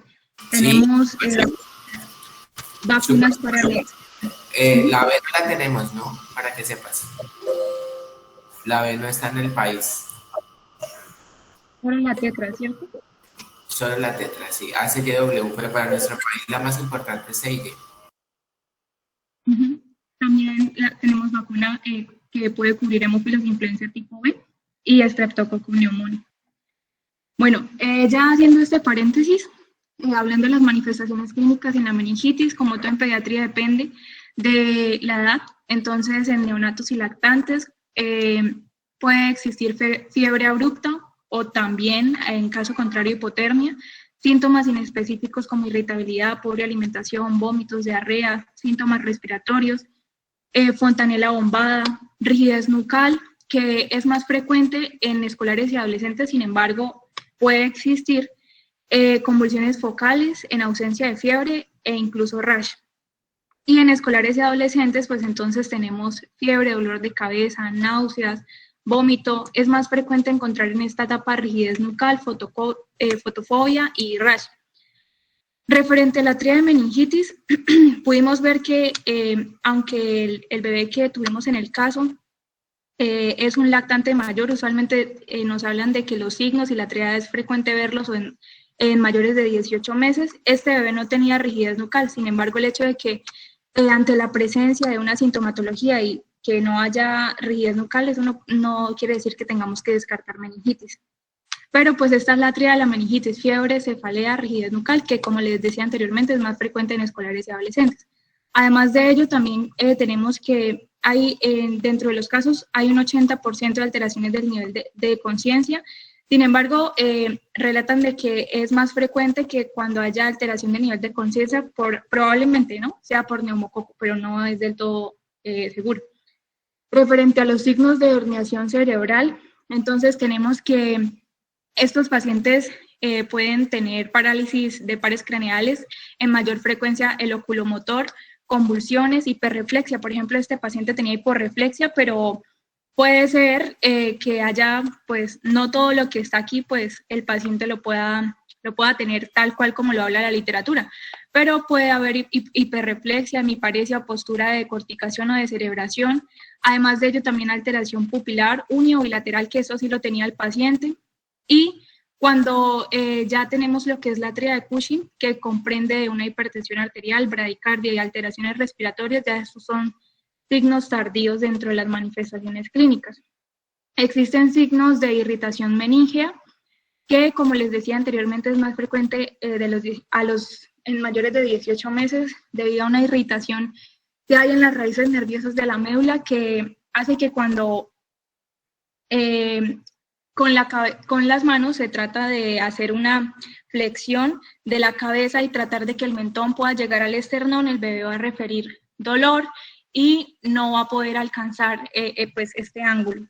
En el signo de Kerning, entonces, debido a la irritación de esas raíces nerviosas medulares, cuando tratamos de mantener extendida la pierna del paciente y elevarla, el paciente lo que va a hacer es flexionar la rodilla como respuesta a esta irritación.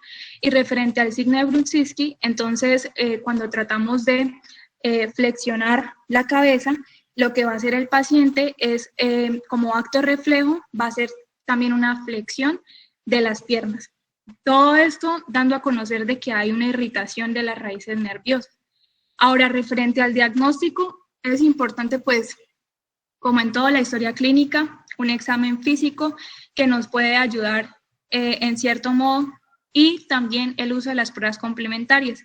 Entonces, la punción lumbar, pues, tiene unas contraindicaciones, sobre todo cuando hay un compromiso hemodinámico respiratorio, cuando en el sitio en donde se va a hacer la punción hay una infección cutánea o cuando hay una trombocitopenia.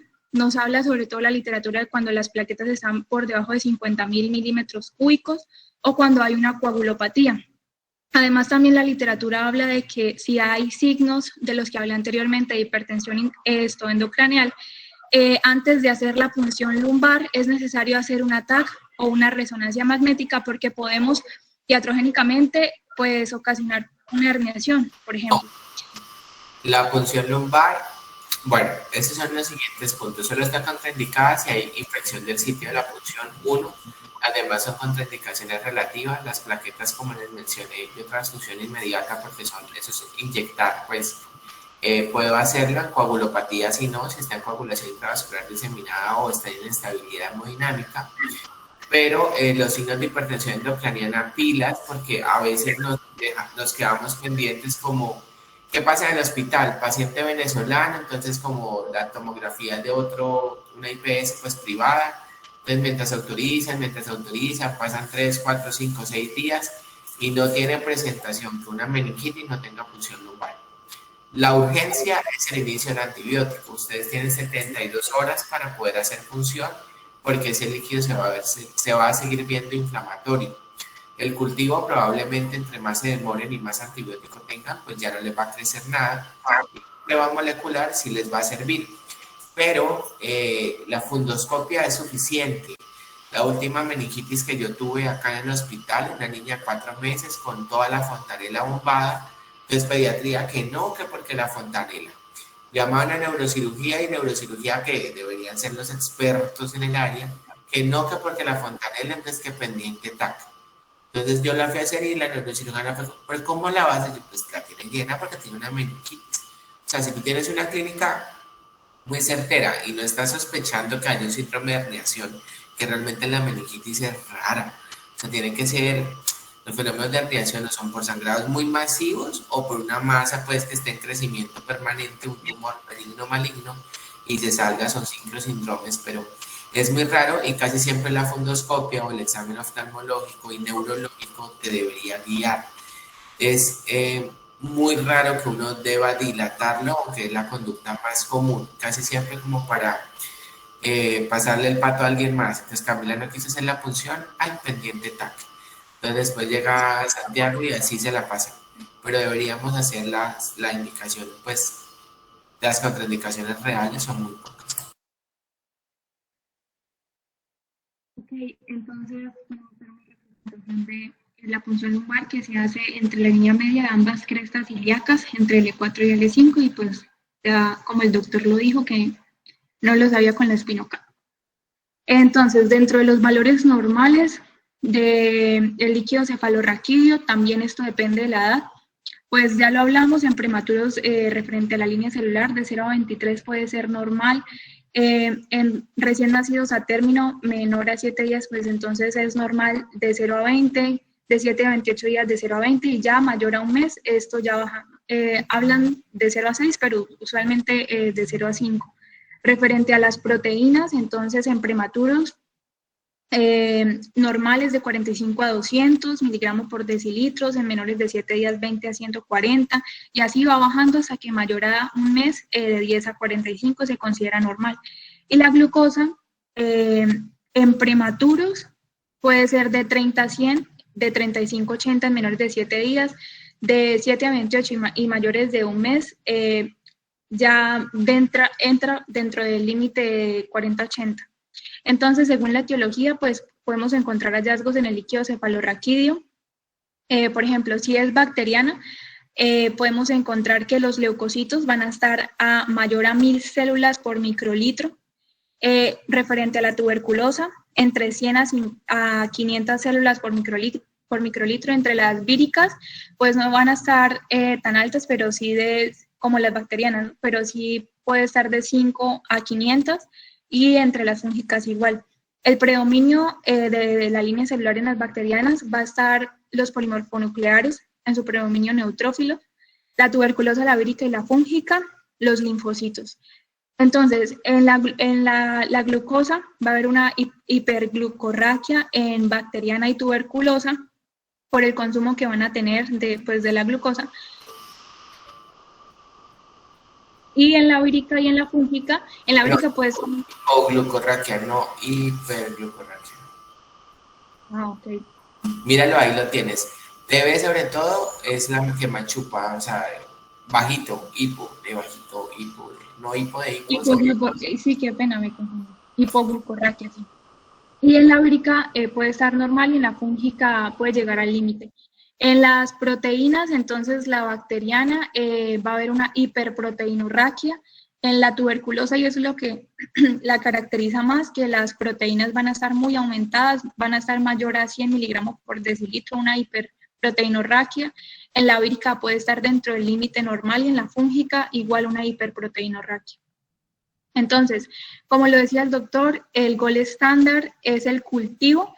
De hecho, la literatura habla de que el cultivo sigue siendo positivo hasta en el 70 al 85% de los casos, por lo tal es muy importante pedirlo. Y también, aunque es algo primitivo, pero la tinción de Gram sigue siendo muy, muy importante, también los estudios hablan de que es positivo hasta en el 75 al 99% de los casos, y además de ello, pues nos puede como hacer una visión un poquito más, no tan amplia, pero sí encaminarnos por el curso de saber que esa valoración de Gram nos puede dar a conocer de qué microorganismo podemos estar hablando. Entonces, cuando reportan cocos Gram negativos, podemos sospechar de una Neisseria meningitis, cocos Gram positivos de un Streptococcus pneumoniae, los Gram negativos de Haemophilus influenza y los bacilos Gram positivos de una Listeria monocytogenes. Entonces, sigue siendo muy útil. Referente al diagnóstico también, pues como decía el doctor, la literatura lo dice que ante sospecha, si es de origen tuberculoso o de origen fúngico, pues de ahí se van pidiendo las pruebas complementarias. Entonces, ante sospecha de tuberculosis es posible solicitar tinción de Ziel-Nielsen, o ante sospecha de origen fúngico podemos pedir una extensión con tinta china, sobre todo esta en pro de poder identificar Cryptococcus neoformans. Además de ello, también es posible dentro de los paraclínicos pedir un hemograma. Nos hablan de que en su mayoría se puede encontrar leucocitosis y neutrofilia. Sin embargo, también es posible encontrar leucopenia, pero esto es de mal pronóstico. Es frecuente también encontrar coagulopatía, por lo tanto es recomendable o se necesita pedir PT, PTT, INR, los hemocultivos, y siempre lo que recomiendan extraerlo antes de la administración de antibióticos. También si estamos sospechando de que el foco es a nivel urinario, pues entonces un sedimento urinario, un urocultivo, los marcadores inflamatorios, PCR y procalcitonina, la bioquímica, electrolitos, fertil renal y, como lo pudimos ver, la importancia del final RAIN. Entonces, esto es uno de los estudios que estaban comparando de la importancia de la PCR y de la procalcitonina y cuál tenía mayor entonces, primero, la procalcitonina tiene una sensibilidad del 94.7% y una especificidad del 100%, a diferencia de la PCR, que tiene una sensibilidad del 67.5% y una especificidad del 86.3%. Entonces, hicieron unos estudios y se dieron cuenta de que dentro de los pacientes que ingresaron en el estudio, la procalcitonina siempre tenía un valor que se alejaba de 1, entonces le daba un mayor intervalo de confianza. Aquí hicieron dentro de los 98 casos, aunque los valores de la PCR, como podemos ver, estuvieron elevados, al igual que la procalcitonina, podemos ver que la P siempre estuvo más cercana a 1 con PCR que la procalcitonina, haciendo la procalcitonina pues un mayor intervalo de confianza. Referente a la neuroimagen, las pruebas de TAC no es que sean obligatoriamente pedirlas porque no hacen diagnóstico de meningitis, pero en dado caso, como en este paciente que presentaba deterioro neurológico, que tengamos, por ejemplo, sospecha de hipertensión intracraneal o que sospechemos de un foco. La imagen siempre se hace, pero no te retarda la función si no hay contraindicación en clínica de hipertensión. Pero sí hay que hacerla, idealmente hacerla. Bueno, entonces sí hay que hacerla. Y en estos casos en donde el deterioro neurológico es importante, la antibioterapia empírica se debe iniciar previamente a la realización. Bueno, entonces, pues, ahí. Entonces ya, pues, enfocándonos ya en la terapia, entonces vamos a ver la terapia antibiótica. Entonces, lo primero que tenemos que tener en cuenta, pues, es evitar las demoras. Obviamente la terapia con estos antibióticos debe iniciarse inmediatamente después de realizar la punción lumbar y pues si existe una sospecha muy clara de meningitis o bueno, la sospecha es bastante alta. Algo que hablaban era que si se va a realizar neuroimágenes antes de la punción lumbar por cualquier circunstancia, entonces la terapia con antibióticos empíricos debe iniciarse inmediatamente después de tener un cultivo, o sea, antes de realizar la neuroimagen. Esto pues con el énfasis de obtener el cubrimiento, pues, no retrasar la terapia. Otra cosa es que aunque la administración de la terapia antimicrobiana, pues antes de la punción lumbar puede afectar el rendimiento de la adquisición de grano y pues también el cultivo de líquidos cefalorraquídeos, o sea, lo puede afectar directamente. Por lo general también se va a poder identificar algunos patrones distintos como el meningococo en este mismo líquido cefalorraquídeo, pues hasta varias horas después de la administración de antibióticos. Pues, entonces es un dato importante. Siguiente, por favor. Entonces, los principios del tratamiento son dos generales. Pues uno, que es el efecto bactericida, que es muy importante, debido a que pues, el líquido cefalorraquídeo pues, es un sitio de inmunidad humoral pues, bastante alterada. Entonces, los antibióticos deben lograr este efecto herbicida pues, dentro de este líquido. Este principio pues, está respaldado por varios estudios y a nivel observacionales clínicos que compararon resultados malos en pacientes que habían recibido terapias con bacteriostáticos, como la clindamicina y la clofazimina. Por eso, pues, es el bactericida. Otro principio es la entrada de los fármacos en líquido cefalorraquídeo. En este caso, pues, el tratamiento requiere una concentración bastante adecuada de este antibiótico a nivel de líquido cefalorraquídeo. Hablan de que la mayoría de los fármacos van a alcanzar unas concentraciones de líquidos cefalorraquídeos de tan solo el 10 al 20% de las concentraciones plasmáticas que él tiene. Entonces, vemos que esta barrera hematoencefálica va a bloquear pues, de manera selectiva las macromoléculas y pues va a dificultar la entrada. Entonces, otro punto importante es que la inflamación va a aumentar la permeabilidad de esta barrera hematoencefálica y pues esto ayuda en cierta manera a lograr una concentración máxima de los fármacos en el líquido cefalorraquídeo. Entonces, debido a esta entrada, a esta necesaria entrada del fármaco líquido cefalorraquídeo, entonces, pues, todos los pacientes deben ser tratados con antibiótico vía parenteral, pues, para tener una mayor concentración. Siguiente, por favor. Entonces, hablando de la... Ojo, porque siempre de manejo lento y no deberíamos nunca manejarla por vía oral. Sí, sí.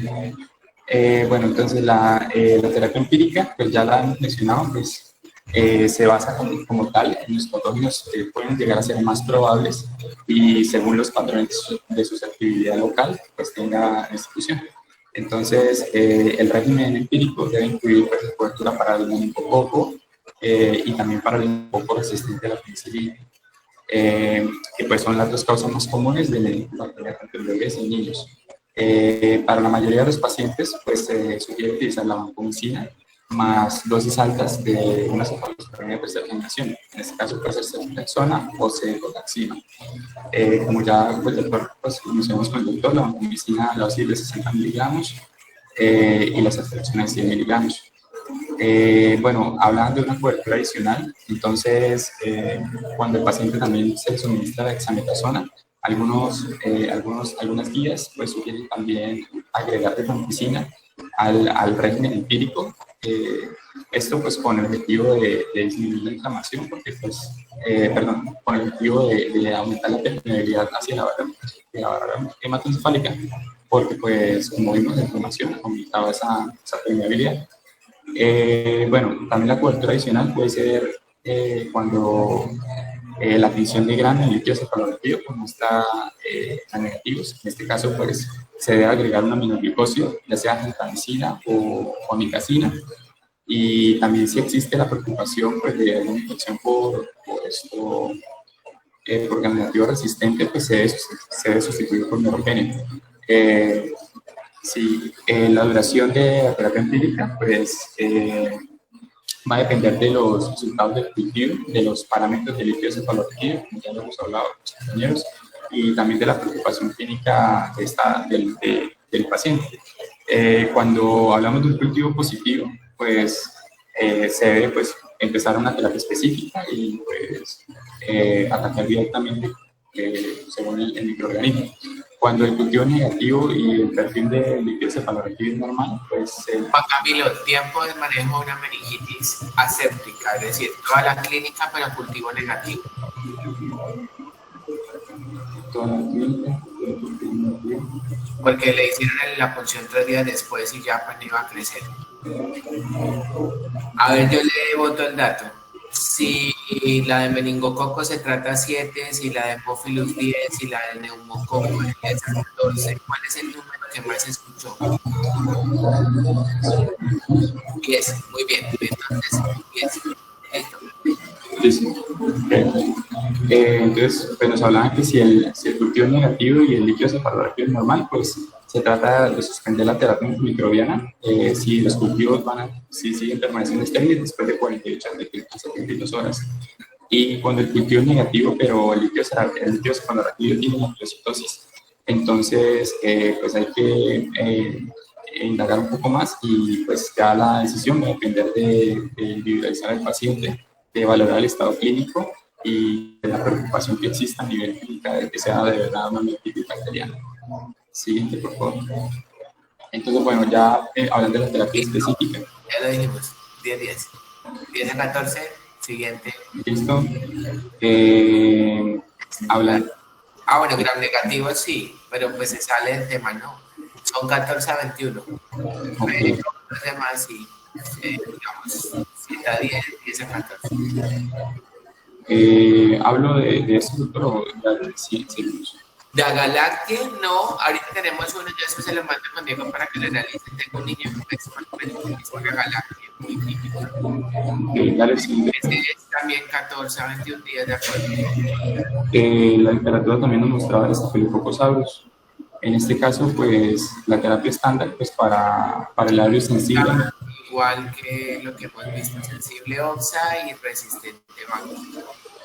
Es súper raro, usualmente hay dispositivos en el caso de que haya autos. Bueno, listo, pues siguiente. Y también teníamos los gram negativos, que también yo pensé que iban a hablar de síndrome de Austria. Bueno, meningitis está bien. Gram negativos, que pone ceftriaxona, bueno, sulfotaneonatos, tetracloraminales, inicia de resistencia a meropenem. Yo no pondría amicacilina, no entran también al sistema nervioso central, buscaría otro medicamento.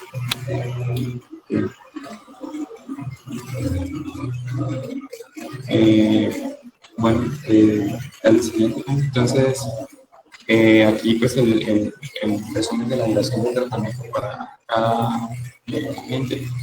Interés pues se trata con neumonía de 10 a 14 días, meningitis de 5 a 7 días, influenza de 7 a 10 días, histeria municipal de 1 a 28 días y estafilococcus aureus pues a media 2 semanas. Y cuando son bacilos gram negativos de 3 semanas o mínimo 2 semanas. Siguiente. Bueno, hablando del pronóstico, entonces pues la mortalidad, las tasas de mortalidad notificadas para la meningitis en los niños pues van a oscilar entre el 1 y el 15% más o menos, dependiendo pues el entorno, la época, el entorno y la época. Las secuelas neurológicas pues las más frecuentes pueden ser espasticidad, paresias, discapacidades intelectuales, hipoacusia, como veíamos en el hemófilos.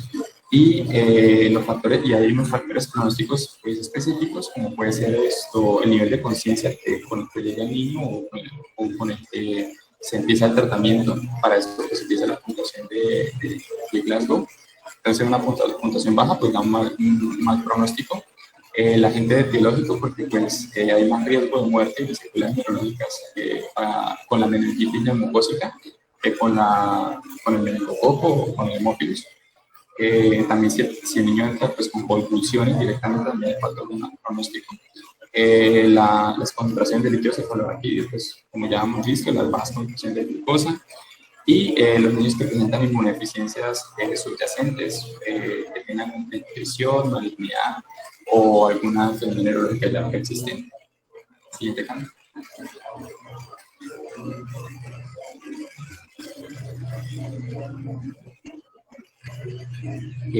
Bueno, la siguiente, no pasó, pero bueno, la siguiente nos habla de la prevención. Entonces, existe una quimioprofilaxis, que en este caso se utiliza para la enfermedad meningocócica. Esta pues, se va a vincular pues, con los contactos domésticos o cercanos que tenga un niño pues, con enfermedad invasiva. ¿Cómo definimos este contacto? Pues con la estancia por el paciente por más de 8 horas a una distancia de 3 pies, o sea, al menos de 1 metro. O una exposición a las secreciones orales una semana antes del inicio de los síntomas hasta 24 horas después del inicio del tratamiento. Entonces, en ese caso, pues, tenemos varias alternativas, entre esas encontramos la rifampicina. Dependiendo del grupo de edad, pues se puede dar diferentes dosis. Si es lactante menor de 1 mes, se da de 5 miligramos. Si es lactante, si niños mayores de 1 mes, pues se da de 15 a 20 miligramos. Se dan por 2 días, cada 12 horas, o sea, pues serían 4 dosis. También se encuentra la ciprofloxacina, en este caso, pues de 20 miligramos y 500 miligramos, que ya sean adultos, y esa sí es una dosis única. Y también se puede utilizar la ceftriaxona. También encontramos lo que es las vacunas, que mi compañera también les había hablado, que son muy importantes y son parte del esquema de prevención.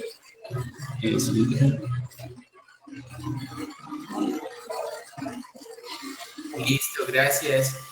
Me hubiera gustado lo de Austria, pero bueno, lo revisan para que me cuenten. Meningitis es digamos, de las patologías que más secuelas deja, entonces ojalá la hayan aprendido a manejar, a interpretar, a tomar los líquidos correctamente. Y nos vemos el próximo taller de antibióticos, ya escribo, y el grupo del próximo caso clínico, por favor, me escribe. Bueno, les vaya muy bien. Hasta luego.